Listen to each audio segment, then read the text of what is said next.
So I want to start by thanking everyone for being here and joining us. So I'm just going to share about Roni and tell you a little bit about her, because when I was introduced to her, I was very impressed. So Veronica Holcomb, her mantra is transforming our world one leader at a time. And this phrase captures Veronica Holcomb's life, both as a leadership coach, strategist, and a leadership development and strategist coach. For more than 30 years, Veronica has worked with leaders who accept the challenge to lead and perform at higher levels of impact and influence. And known for her integrity and warmth, Veronica's clients consistently affirm her ability to help them clarify and achieve a higher vision of success for themselves and the people that they lead. Roni, welcome. Thank you so much for coming and joining us today when we talk about leadership in these challenging times. Thank you, Elizabeth. It's good to be here. So I kind of gave the abridged version of your bio, because you've actually achieved a lot more than that, I know, and as a result, we'll be diving into that a little bit later. But firstly, I'd really like to talk about your work.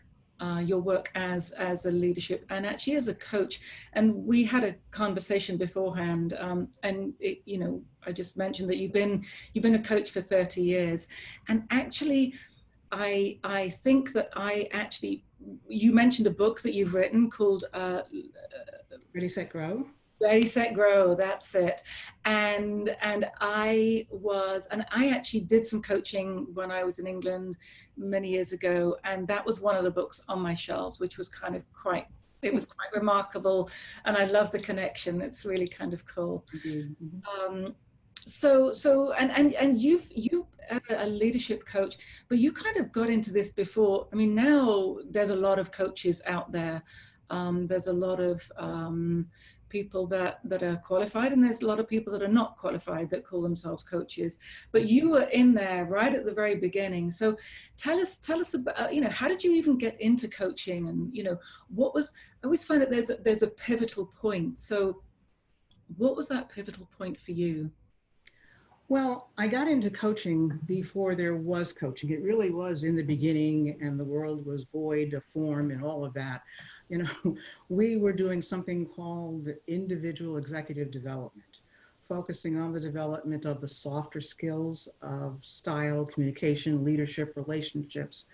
The work is the same today, but there was no coaching. Coaching didn't show up as we know it for many years. By the time the International Coaching Federation, which is the premier certifying body today, by the time they became a thing, I had already been coaching for 12 years. We didn't call it coaching at that time. So, I was doing work. I did a lot of work in management development and supervisory development in my younger days at a financial services institution in New York, which is where I lived for 37 years. And it was a great career. I loved it. I was an internal consultant. I did some very cool things around organizational development, designing programs, delivering programs. I really enjoyed that work. And I worked for some pretty amazing women. At that time, I was hired by a woman, and I don't know that she was the greatest boss. Don't tell her I said that. But I thought she was pretty insightful to be able to see my skills and talents and how that could work in this training and development space. And I had no experience in training and development. And I went on and I got promoted and went to a larger organization. And ultimately I became the divisional director of training and development for a 4,000 member division. But it's corporate America, and things happen, reorganizations, people come in and they want their people. And so then I started to work for a man, and that wasn't a good time. That was difficult, trying to demonstrate my value when he had different blinders on, or screens. So ultimately, I left that job. But while I was working in the bank, I wanted to go on my own. And the whole time, because I thought as an external consultant, I could make a lot more money. And so I went to an organization in New York for women entrepreneurs where I could get free coaching. The name escapes me right now. And I went and they said, okay, Roni, Veronica, this is really interesting, but darling, you need to go back to work, get a few more promotions, more experience, and then come back, which is what I did. I came back 5, 6 years later, and they said, okay, now you're well trained. So this was always my goal. So after I left the bank, I was working for another woman, entrepreneur, and we were delivering training to Exxon. It wasn't even Exxon Mobil, so this is how long ago that was. And that was okay. I wasn't very satisfying because I didn't enjoy long-term relationship with participants. They came in and they left. So I came upon these people that were doing this very interesting work, individual executive development. And I was very intrigued by that because it was very different than any kind of training that I had done. Because we were doing this over the course of time as opposed to 3 days training. And it was a 2-on-1 process, an older white male with a younger Black female and one participant. Fascinating. So I signed up to work with them, and that's how it started. And that was in 1982. So I've been at the coaching work for a long time, a lot of leaders. So it sounds like you've been in this world of growth and development for, from the very embryonic stages of it. It's to be able to watch an industry grow like that, I think is quite, it shows a lot about, number one, who you are, but it also shows a lot about the industry itself, that it's had that ability to keep going, because there is that need for really supporting people in their growth and changing their mindset and understanding how the old ways of doing things aren't necessarily the right way or the best way, or we should carry on doing the way, and how change so needs to happen. Right. And maybe you can share with us a coaching story, something that how you worked with somebody that you've been able to shift their mindset. Well,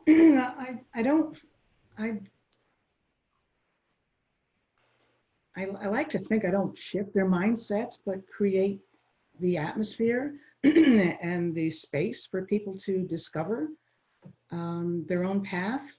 However,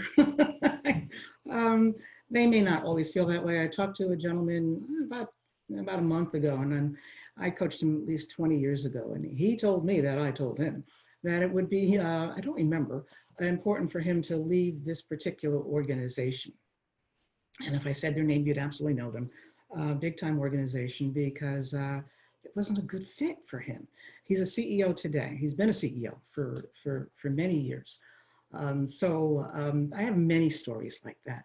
People that I've seen, that I met when they were managers or directors, and over the course of time have grown into very senior levels. And I've also seen people who have decided, you know what, after examining this corporate thing, I think this is not for me, and I'd like to go in a different direction.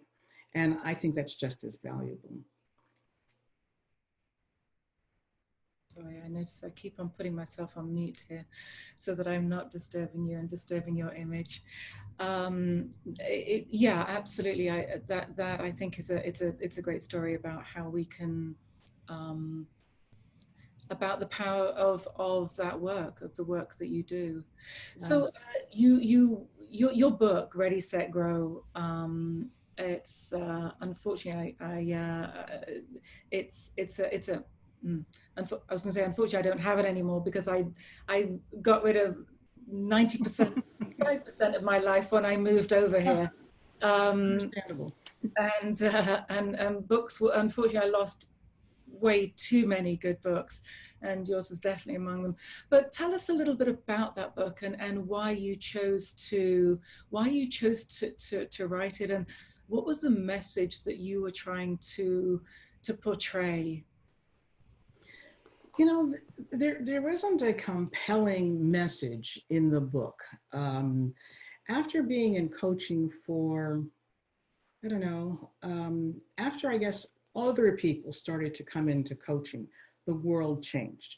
Now we've got competition. We didn't have a lot of competition in the early days.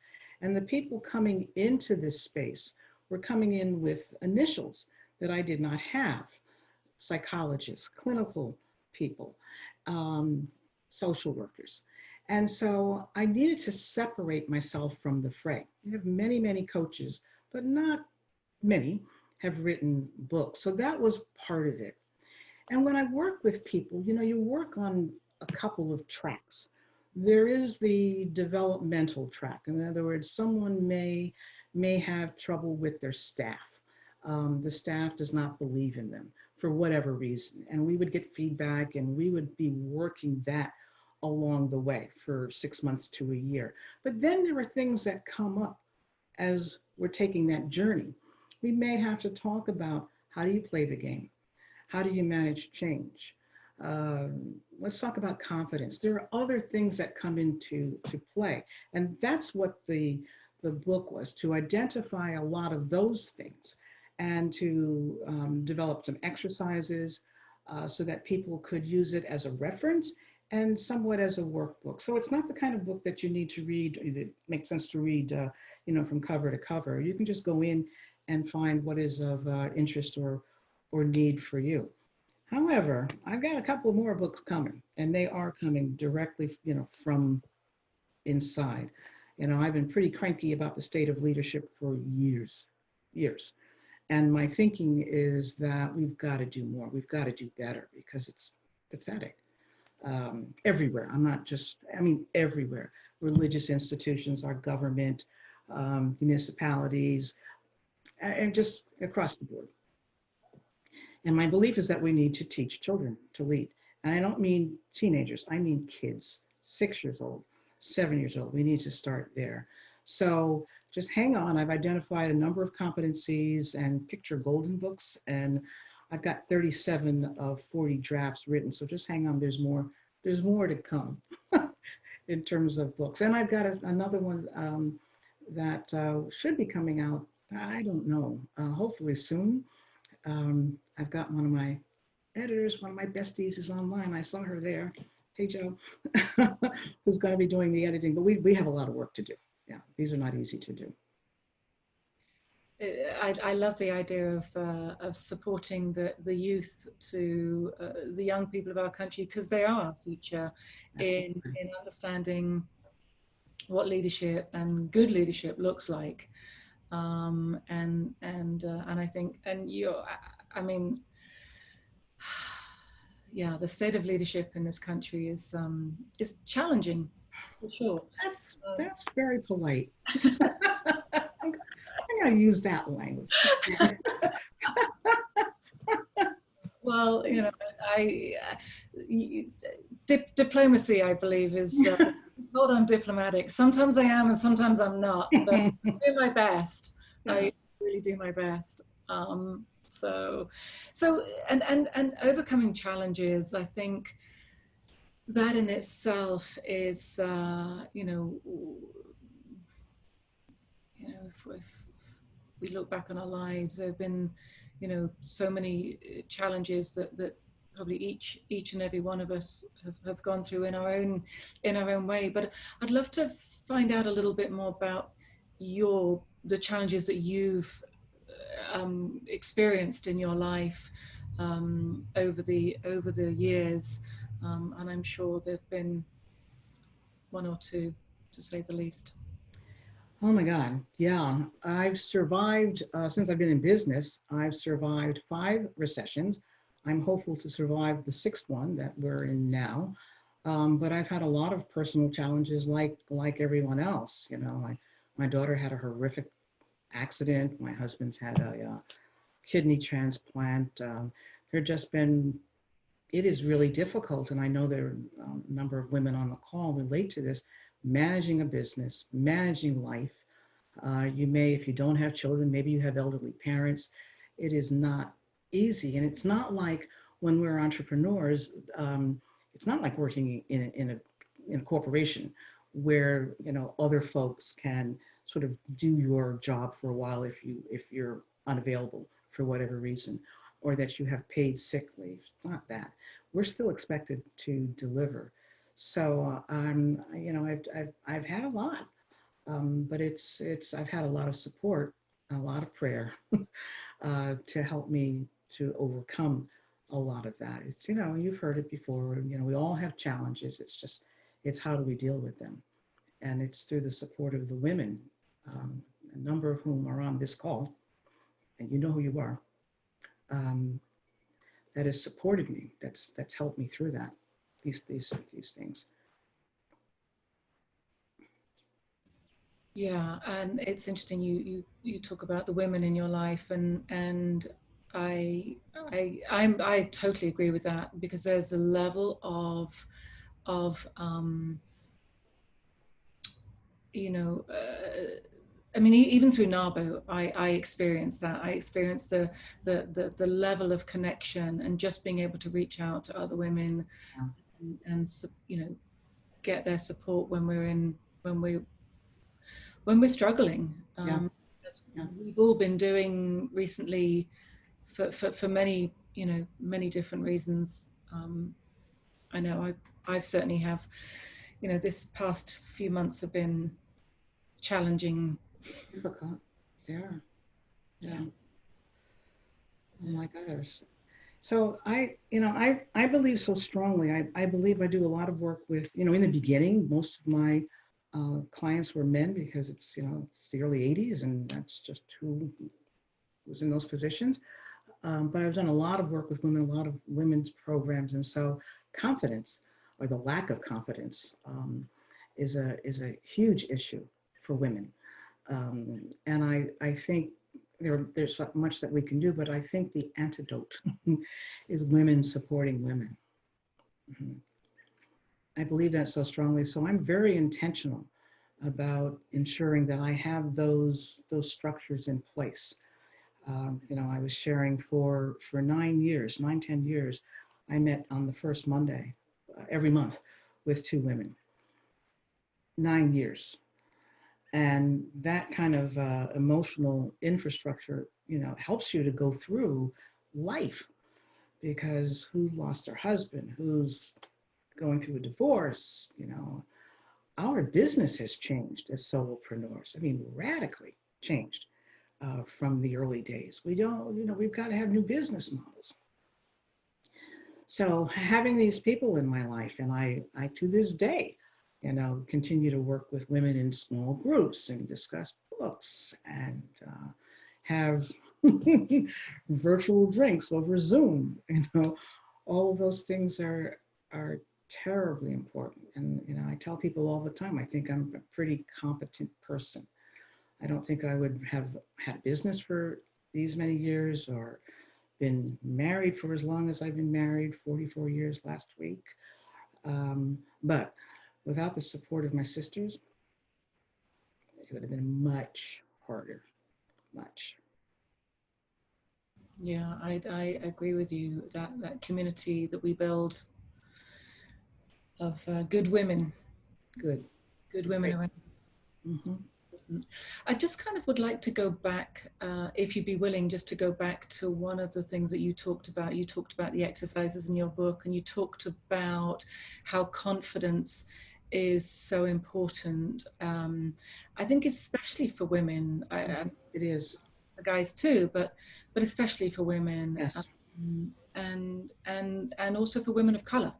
Mm-hmm. So do you, and we kind of didn't really talk about this too much beforehand, but is there an exercise that you could just share with us briefly that, and it might not be appropriate, it might be something that we'll send out afterwards, that could really just support people in having that inner confidence within themselves? Yeah, it's complicated. So let me say this. It is often the case with women. It's just unfortunate because there are these negative expectancies for us, and I think they're airborne. And then a lot of the culture feels very free to ignore us in meetings, interrupt us in meetings, put us down, say things. And so way too many women have had experiences where someone said something to them that reduced their confidence. You can't lead, you can't sing, you don't do math well, you're not pretty, something. But it all reduces down to you're not good enough. And though as women, and we're hanging on to this baggage that is not ours for years, decades. You could retire with it. And this belief that I'm not good enough. And that it keeps us from stepping into greater opportunities, and it affects what we say to ourselves about our success and failure. So what I would say is, when you have had a success, do not say things like, oh my God, I got lucky. The moon and the stars were in alignment and it all worked out. Mm-mm. That does nothing for your confidence. What I want you to say is, boy, I'm good. I've got talent and I worked hard. So it's my ability and my effort. That's what builds confidence. There's more to this. I wish it were just that simple, but we do a lot of sabotaging of ourselves right here. And when we've had failure, because we bomb, we do have failures, do not say, I guess I just can't do whatever, fill in the blank. I told my boss I couldn't do that. I'm not good at. Because what now you're saying is there's something innately wrong with me, and there's something, there's some wiring here, and you have sabotaged your effort all by yourself. Because it is about effort that will bring success. And with success, that's how we build confidence. It comes out of our relationship with success. So if you'd like for me to share a little chapter from my book on that, I'm happy to do that, Elizabeth. I'll send it to you, to Beth, and you folks can figure out what you'd like to do with that after. That would be wonderful. I'm sure everybody would love that. And I certainly would love it, because I need to go out and buy it again.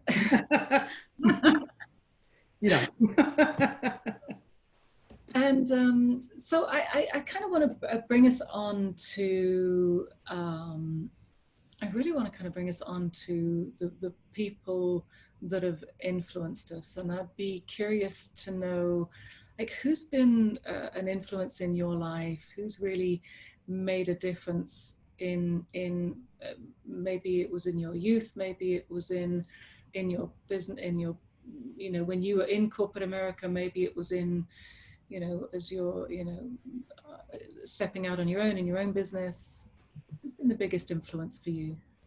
Well, certainly my husband has been really supportive and influential. And in those days, the early days when I thought about really stepping out, because stepping out meant, renting space in Midtown Manhattan, and that was like a very big deal. It's still a big deal. But he believed that I could do it. And I thought, well, I believe in him, and if he believes in me, then I can believe in me. That's also part of developing confidence, being with people who believe in your growth and development. But I have to say my mom has probably been the biggest influence. Her example, as we were coming up, she sacrificed a lot. We didn't have much. I come from very, very humble background. But she worked really hard. She made sure that we were able to, enjoy some things, not fancy, but, I went to camp every year. That meant a lot. She made our clothes. I didn't think there was anything wrong with that, but, today I'm not bad with my hands. I like needle arts. But her example, she passed away about 9 months ago. And when we were packing some things up, oh my God, she had so many journals and notebooks. And I don't remember her, I don't remember that when I was young, her writing in journals and notebooks. But you should see how many I have. It is kind of funny how some things are taught and some things are just, they're caught. But she prayed a lot to the end. She prayed a lot for us. And I'm saying my brother, who may be on this call too, and my sister, and anyone who's going through. If you're my friend and you were going through some things, she was going to pray for you and your family. So she was ordained as a minister at age 80, to give you a sense. She just never stopped growing, never stopped learning. She got her BA in her 50s. She went back to college.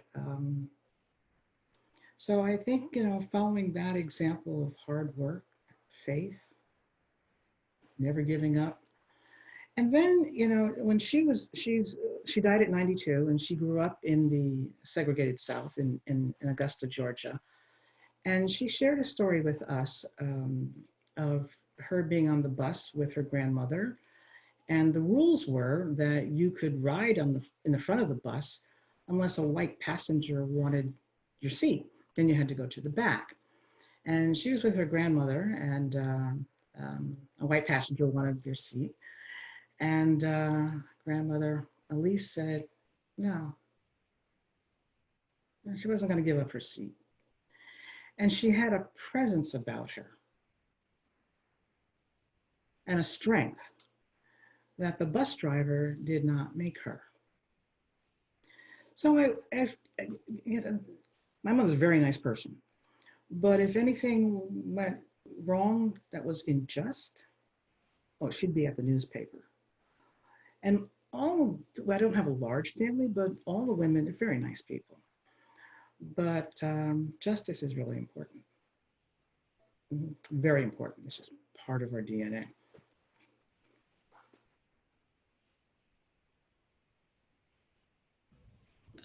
Thank you for sharing that story. It's a very sad story. That's the way.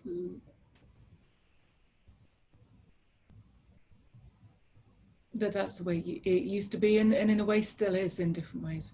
In a different way, it might not be on a bus, but that injustice is, and that's why we're going through what we are going through, and about time too. Really, it's overdue, and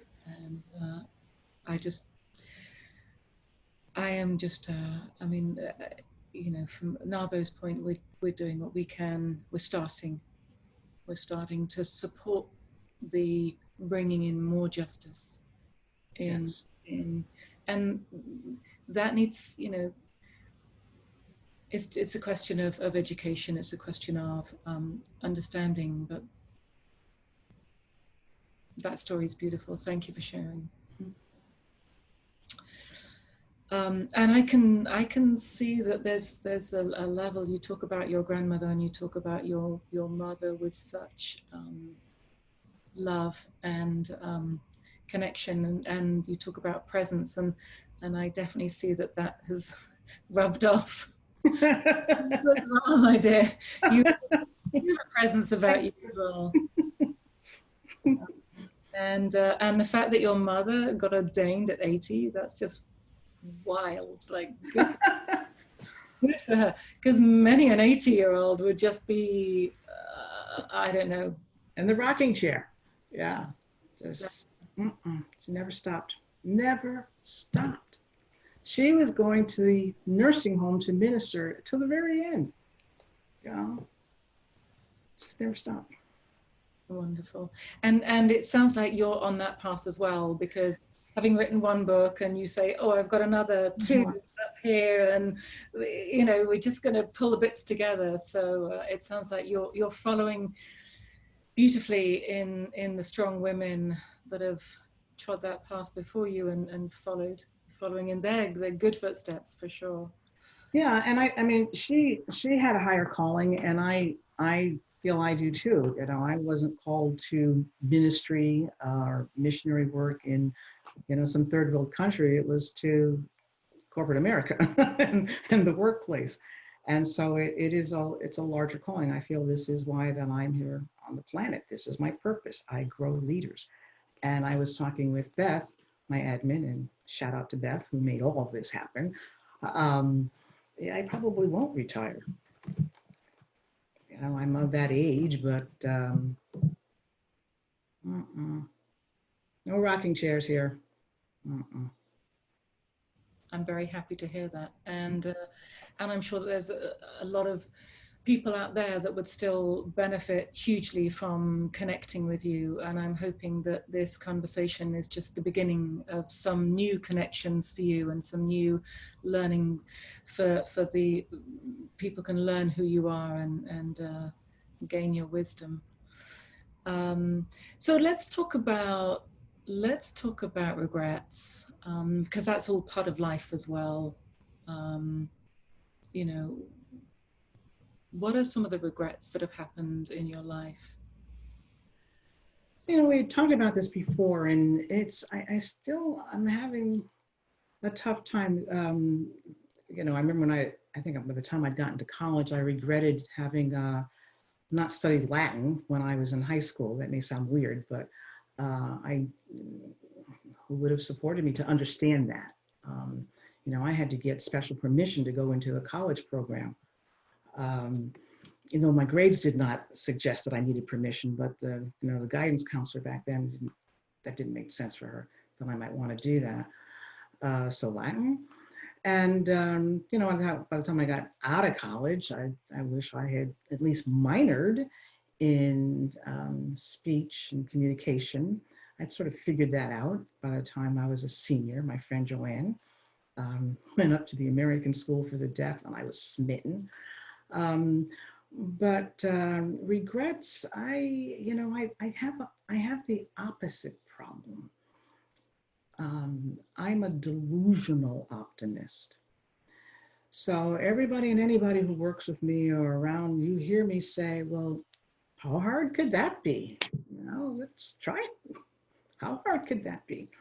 You know, when I wrote Ready, Set, Grow, I thought I put a Gantt chart together. For those of you who has a chart, and I'll have this done in 6 months. How hard could that be? 3 years later, things are hard. So I don't let fear typically stop me. But I'm not foolish either, because I do believe in, you know, the scriptures tell us that there is wisdom in many counselors. So before I make major decisions, I would, you know, I talk to people. I always talk to my mom. I would never, ever make a major decision without talking to my mother, my husband. I talked to my friend Jackie. I talked to my friend Beth. I have, you know, Joanne. There are a number of people, and depending on, you know, what area that you might be in, I'll get some feedback and make a decision. So I'm careful that way, but I don't typically let fear stop me. I love that, and I think I would have to ditto that about me. You know, I've got that delusional optimism, as you call it. Delusional. My answer's always like, yeah, and then we'll figure out how to do it. Exactly. It's kind of interesting. So yeah, sure, I can do that. Yeah, I can do that. Sure. Of course we can do that, and we'll just figure it all out. No, I mean, looking at what I did to start a business, this is crazy. In Manhattan, New York City, with white males and financial services, what was I thinking? I guess I wasn't. I just figured I could do it. Here we are. You just did. You just did. That's perfect. That's exactly what needs to happen. So we you know, we've learned a little bit about you, just a little bit about you, because there's a whole lot, and we had a wonderful conversation before this, and you know, I learned a lot more about you, and I know that there is a lot more, but I'd kind of like to bring the conversation around to what's happening at the moment with the Black Lives Matter movement, and how we are, you know, the injustice, the terrible injustice that's happening. And are there any words of wisdom that you could share with us, that you could speak to somebody that's going through sadness, anger, grief right now? Because there's so many emotions that are bubbling around. Maybe you can share some words of wisdom to support people that are in this challenging time. And it is, yeah. I mean, I'm struggling too.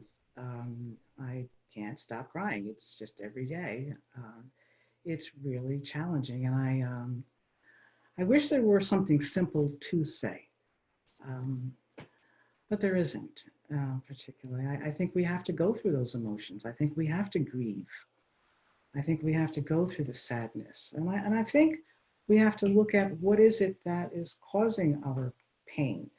Because at some point I'm like, why? You know, it's not that I didn't cry for Trayvon Martin and Tamir Rice and that, but this I can't seem to stop. What is that? And I think it's the cumulative effect of this. And I think it's just soul trauma. It's soul trauma. It's so difficult. So I think the words of wisdom would be to reach out to a kindred spirit, to another sister. Sometimes, you know, I say all the time, you know, if you want me to come in, I'll just cry with you. Don't necessarily have any words, but to be that kind of support, to connect with each other, you know, in that pain, in that suffering. And I think I was thinking about how the protesters are coming together, that's very inspiring. The young people. I think if I was young in my 20s and didn't think I'd ever die or get sick, I'd be out there too. But I can't do that. But to look at them coming together in this community of pain, and they give us hope. Hope comes from that. And so at some level, and maybe this comes with maturity and age, we can get somewhat comfortable in our sadness and the suffering, knowing that there is resurrection on the other side. There's hope. There will be light. But right now, in this time, I think we should do the work. You know, let's do the deep work and go, all of us, go inside and what's happening, what's causing the pain. Because in there, we may get information as to next steps for us individually. So what would you say that, and what would you say were the next steps for because we change needs to happen. I mean, change so needs to happen. So what could that look like? Because I'm speaking to a lot of people and they're like, okay, this it's not okay. What is happening is not okay, and we're struggling. We you know, and how do we bring this together? So maybe you can shed some wisdom on that as well. Well, I think you said something earlier. I think, you know, education is a piece of it. I do think we need to do the deeper work. Let's take a look inside, you know, what's going on with ourselves, and then with that, start to connect with others. But education about what's going on, the history of the struggle for Black folk, Black and brown folk, and indigenous people here in the United States. It's, it's a tough history. It's a tough history. I think that's terribly important. And then I think we should really try to grow where we are planted. We're all gifted. We have different gifts. I believe we're all expressions of God. And what is it that you can do in your locality? So maybe I'm, not going to start a Black Lives Matter movement. Probably not going to, I'm not going to do that. I'm not going to do something big like that. But in my sphere of influence, in this pond, what pebble can I drop that has that ripple effect? So, I don't think we have to look far, because there are a lot of talented people who are doing probably very amazing things on this call. And is it possible that you can reimagine some of these things and do them differently for different audiences? That's what I think we can do. And that may require, talking. I was chatting with my friend Jackie last night about this very thing. She's got idea after idea after idea. So it's connecting with others and saying, I want to commit to this. I want to commit to this. Let's talk about some things. What do you see that I might do? Here are some ideas that I have. Let's connect and let's brainstorm. Let's just reimagine. We're going to have to do this. None of us know what life looks like on the other side of COVID and on the other side of these seismic changes that are happening now. So let's go in and let's access our creativity, our current resources. How can we reimagine them? Thank you. Yeah, and I know that as obviously being president of this association, there's things that I can do, and looking at how I can, NAWBO as an organization has always, even in its mission, has always been supportive of women across the board, and yet there's a lot more that can be done. Mm-hmm. So our conversation today, as far as I'm concerned, is just the beginning, mm-hmm. just the very first step, very first step. We're also planning on having an open conversation for our members in a couple of weeks' time. Because there's got to be a level of, exactly as you say, listening to one another. It does, and that's very difficult. The deep listening that we have to do, and that's part of the sacrifice. That's the letting go of the egoic nature. That's the removing of the screens of your education, of your opinion, background, culture. All of that has to be removed so that we hear people from here, from our hearts. Yeah, it's and I think also just being open, being willing, being open, and looking around and seeing that what is and has been happening, is not okay, and it's not okay to keep on turning and pretending it's not happening. It's not okay to do that, and how that has to stop. I remember, maybe this is not the appropriate place for that story, but there are some bad things that are just not okay in any shape or form, and my commitment as president of NAWBO will be to start that change. Thank you. Yeah, because it takes leadership. It takes leadership. So thank you. Well, thank you, because I would love to talk more to you about it and to have that conversation with you and with other Black and brown women and women of color and Asian women and just women, just all come together and just have that quote unquote difficult conversation. Because I think if we come from our heart and we're open, then it's not so difficult. I agree. I agree. It's not so difficult. Mm-hmm.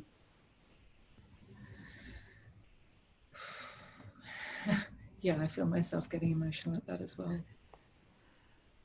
And I see many companies around that are just starting to say, okay, we are going to commit to, and they'll, we're going to commit to supporting Black women-owned companies. We're going to look to supporting whatever it is that they're looking to support.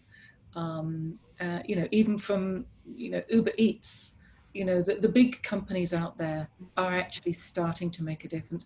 And I think that your place in, as you say, each leader, one leader at a time. That's right. Mm-hmm. Just so powerful. And I think that if each and every one of us can have that open conversation with another woman, whether she's Black or white or brown or Asian, and just how can we work together? You don't know the impact that you'll have. When I started, I'm trying to remember where I was. It was just I was in between. I hadn't opened the office. No, I hadn't started coaching, I think. And I had done some graduate work at the new school, and I went to see one of the department chairs, and I think he'd been a consultant, and I just went to get some mentoring and advice. And he basically said, I don't think you're going to be successful. I don't think you can do this. And I said, gee, well, I just connected with this woman, and she's going to pay me $500 a day to do some work at Exxon, which, back then that was a lot of money. It still is. And he said, oh, well, that's good for you. So I walked out of his office feeling awful. And I ran into this woman. I had only met her casually, professionally. I did not know her well, but it was like she was an angel. And she said, she poo-pooed him. She encouraged me. I didn't go home with all of his stuff all over me. I mean, I tell the story today, but it was about her, how inspired and encouraged I was by her words. I never saw her again. So sometimes, yeah, we can work together. We can do some wonderful, but maybe it's just a word of encouragement. But it's taking the time to reach out, to say, this person is important. I want to connect to this woman. Yeah, maybe she was an angel. She was. Totally. And he wasn't. I won't tell you what I called him, but.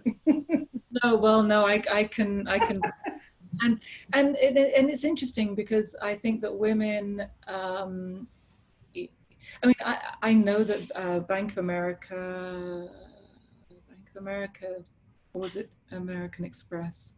One of those banks did a survey recently, no, last year's survey. And it was 2019, and they talked about the level of, they talked about venture capital loans and how much, and I should have got my facts right before I talk about this, but I know certain statistics, which is something along the lines of like $18 million, or no, maybe it was $1 billion. Anyway, it was a huge amount of money that's been given last year in venture capital loans, and out of that, 2% went to women. Oh. And out of that 2%, 0.008% or 0.08% went to women of color. And I'm like, I am so sorry. That is so not okay in any shape or form. So change has to happen. It has to happen, and each of us, we may not be able to take to the streets right now for whatever reason, whether it's like the COVID, which is a real risk, Yeah. Mm-hmm. but at the end of the day, even if we can't take to the streets, we need to make a difference, each and every single person. And that is my wish for everyone on this call. Like, do something. Don't do something. Do something. Do something. If we all did one something, if everyone did that, do something. So important. So I know that we're kind of getting to the end of the session, and I kind of wanted just to ask one more question, which is, what do you want to be remembered for?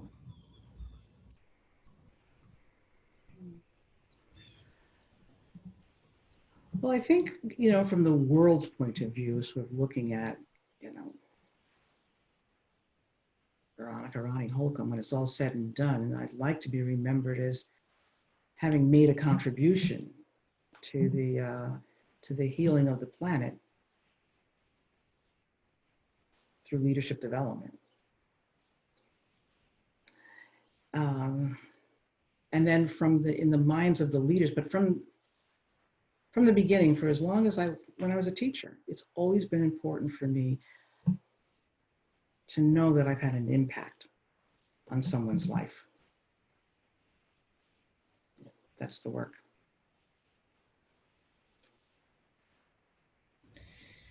And thank you for sharing that. It's having an impact is it's funny. I did some coaching.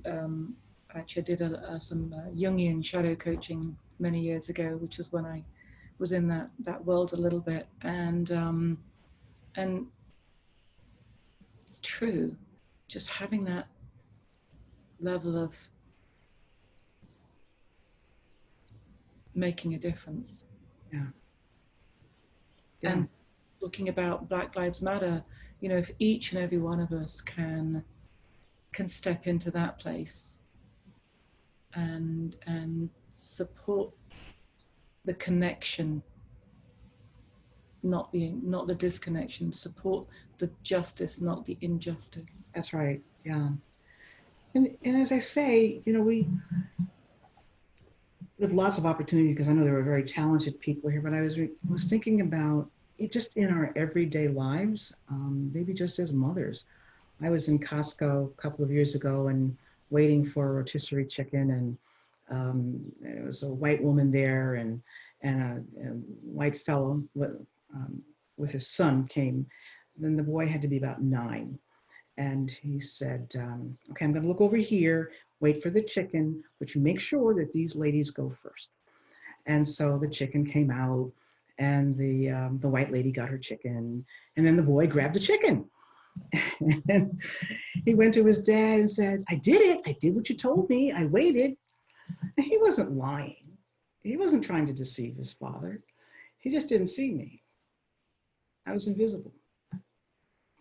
So what we can do things in small ways, doesn't always have to be big, but small ways in our everyday lives. And I think we need to be mindful about that and intentional.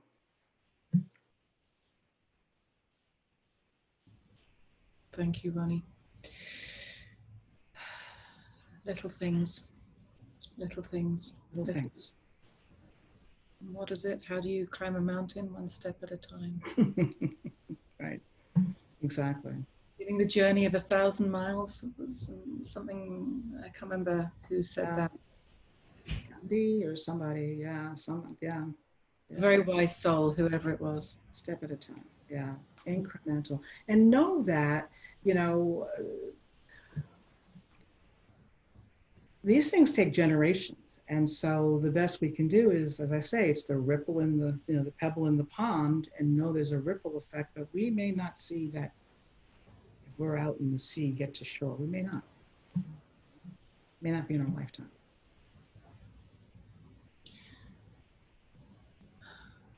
Let's do what we can. Mm-hmm. Mm-hmm. Roni, I'm aware of that we could carry on talking for a long time about this. This is just the very first bit of the I think our connection as well, and the conversation that my commitment to NAWBO and to the New York community. And I want to thank you so much for just being here with me, for sharing your wisdom, for being inspiring. It's been a joy. It's been a joy to talk with you. Thank you. I've enjoyed meeting you, and I appreciate your leadership. And as I said to you in the first conversation, because I could feel that love and that compassion and your deep, deep care about these issues. And I appreciate that. And so I look forward to our next conversation and the next and the next and the next.